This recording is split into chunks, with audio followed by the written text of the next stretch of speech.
प्यारे बच्चों, आओ क्लास 7th की वर्कशीट नंबर 24 को देखते हैं बच्चों, जो कि 23 दिसंबर 2020 के लिए है।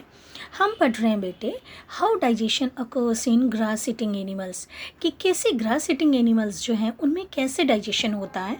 हम आज की वर्कशीट में इसको जानेंगे बच्चों। तो यहाँ देखो क्या दिया हुआ है। Komal, student of class 7th, was on a field visit to the nearest animal farm.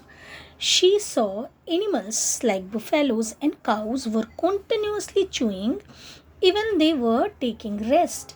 यानी कि वो गई है कहाँ, नियरेस्ट एनिमल फार्म में गई है कोमल, और वहाँ देख रही है कि कुछ ऐसे जो ग्रास ईटर्स होते हैं, ग्रास ईटिंग एनिमल्स होते हैं, सच एज बुफेलोज, काउज, वो क्या कर रहे हैं कि वो रेस्ट कर रहे हैं, तब भी उनका मुंह क्या कर रहा है, चल रहा है, यानी कि कंटिन्यूसली वो च्यू कर रहे हैं, चला रहे हैं।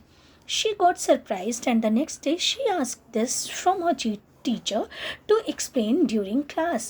अब वो इससे उसे लगता है कि ऐसा कैसे हो रहा है कि अभी तो ये एनिमल्स खाना नहीं खा रहे, फिर भी इनका मुंह क्यों चल रहा है, फिर भी ये क्यों चू कर रहे हैं।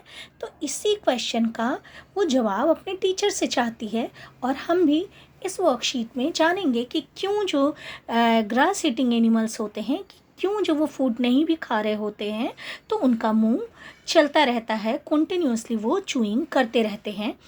तो यहाँ हम देखेंगे बच्चों क्या दिया हुआ है कि grass eating animals like buffaloes and cows quickly swallow the grass during eating and store it in a separate part of the stomach called rumen.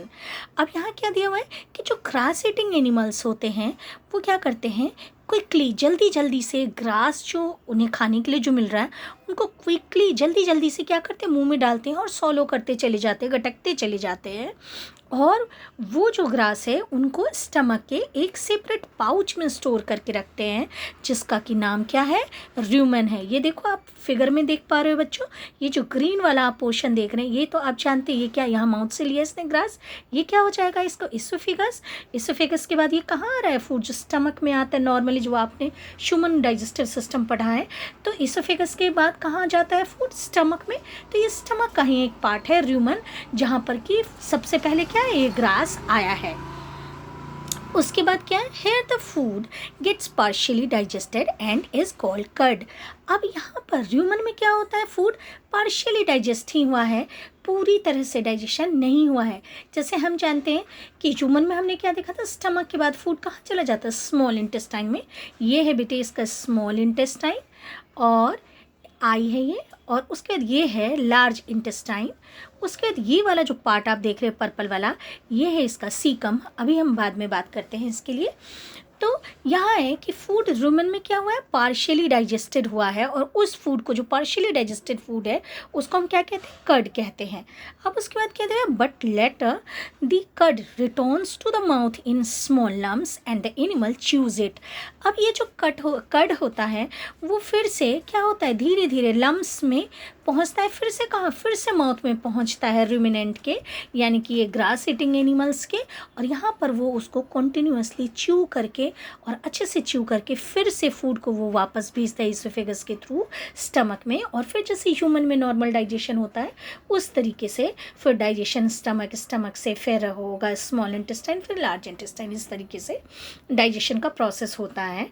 अब इनके जो रूमिनेंट्स होते हैं, यानी कि जो ग्रास ईटिंग एनिमल्स होते हैं, इनके स्टमक में 4 पार्ट्स होते हैं, रूमन, रेटिकुलम, ओमेसम, एबोमेसम। तो ये आपको नहीं जानना, आपको बस ये क्या जानना है, आपको रूमेन के बारे में जानना है। तो आओ बच्चों उसके बाद देखते हैं क्या दिया हुआ है यहाँ। तो दिया हुआ है the process of chewing partially digested curd by sending it to mouth from rumen is called rumination. तो इस प्रोसेस को the process of chewing partially digested curd by sending it to the mouth from rumen is called rumination. इस process को क्या कहते हैं, जब जो partially digested food है जो कि rumen से वापस कहाँ आया है, ग्रास ईटिंग एनिमल के माउथ में आया है, उस प्रोसेस को हम क्या कहते हैं, रूमिनेशन कहते हैं।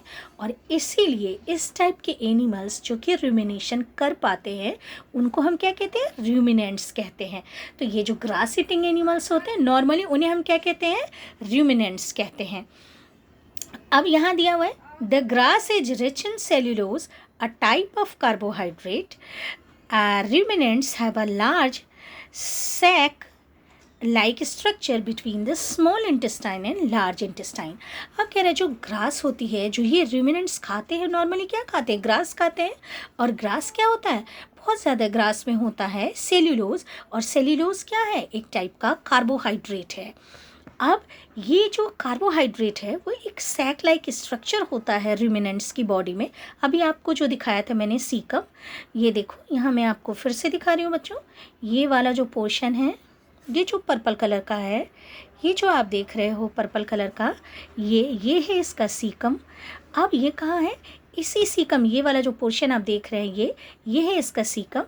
अब इसी सीकम में क्या होता है इनके, तो इसका जो ग्रास है, उसका जो सेल्यूलोज है, वो इसी सीकम में क्या होता है, डाइजेस्ट होता है। ये जो आप देख रहे थे, ये जो पाइप जैसा बना हुआ था यहाँ, तो यही यहाँ पर दिया हुआ है कि ये जो इनका एक सैक जैसे स्ट्रक्चर है, जो कि होता है कहाँ, स्मॉल इंटेस्टाइन और लार्ज इंटेस्टाइन के बीच में, यहीं पर क्या होता है, सेल्यूलोज का डाइजेशन होता है। फूड में जो सेल्यूलोज प्रेजेंट है उसका डाइजेशन होता है, किसके एक्शन से, तो सर्टेन फ्रेंडली बैक्टीरिया प्रेजेंट होते हैं सीकम में, वही क्या करते हैं, सेल्यूलोज का डाइजेशन करते हैं। अब ये जो सीकम है और ये जो फ्रेंडली बैक्टीरिया है वो ह्यूमन के बॉडी में नहीं प्रेजेंट होते, ह्यूमन के ये जो हमारा डाइजेस्टिव सिस्टम है उसमें नहीं प्रेजेंट होते हैं। इसीलिए जो ह्यूमन है उनमें सेल्यूलोज का डाइजेशन नहीं होता है। देखो ये यहाँ दिया हुआ है, now I can understand why we can't digest cellulose like the cattle do. अब पता चल रहा है कि हम क्यों नहीं, ह्यूमन क्यों नहीं डाइजेस्ट कर पाते सेल्यूलोज को, क्योंकि उनमें सीकम भी नहीं है और ना ही उनमें वो फ्रेंडली बैक्टीरिया डाइजेस्टिव जो पूरा कैनाल है उसमें नहीं प्रेजेंट होते हैं। ठीक है, उसके अलावा बच्चों क्वेश्चंस को देखते हैं क्या दिया हुआ है। सबसे फर्स्ट क्वेश्चन हमारा क्या दिया हुआ है, व्हाट इज़ र्यूमन। तो र्यूमन क्या है, तो आप लिखेंगे र्यूमन इज़ अ, यहाँ से लिखेंगे rumen is a separate part of the stomach where, यहाँ लिखेंगे where the food gets partially digested, ये लिखेंगे, समझ में आया। यहाँ से लिखेंगे र्यूमन इज़ अ, यहाँ से rumen is a separate part of the stomach where, यहाँ वेयर लिखेंगे, where the food gets partially digested. ठीक है, उसके बाद क्वेश्चन नंबर 2 देखते हैं बच्चों। क्वेश्चन 2 देखते हैं हम। क्वेश्चन 2 है राइट 3 एग्जाम्पल्स ऑफ रूमिनेंट्स। तो रूमिनेंट्स के 3 एग्जाम्पल क्या क्या हो सकते हैं, काउस हो सकता है, बुफेलो हो सकता है, और ग्रास ईटर्स हो सकते हैं, जैसे शिप हो सकती है, गोट हो सकती है ना। थर्ड क्वेश्चन है हमारा, why humans can not digest cellulose, क्यों नहीं ह्यूमन्स डाइजेस्ट कर पाते हैं सेल्यूलोज को। तो लिखेंगे the cellulose of the food is digested, यहाँ देखेंगे क्या दिया हुआ है आपके, the cellulose of the food is digested इन, यहाँ लिखेंगे इन सीकम, CAECUM, और आप सीकम नहीं लिखना चाहते तो आप लिखेंगे the cellulose of the food is digested in caecum और sac like structure which is present between the small intestine and large intestine of ruminants is absent in human। ठीक है, क्या लिखेंगे आप, लिखेंगे the cellulose of the food is digested, यहाँ से लिखेंगे in cecum of ruminants by the cecum of ruminants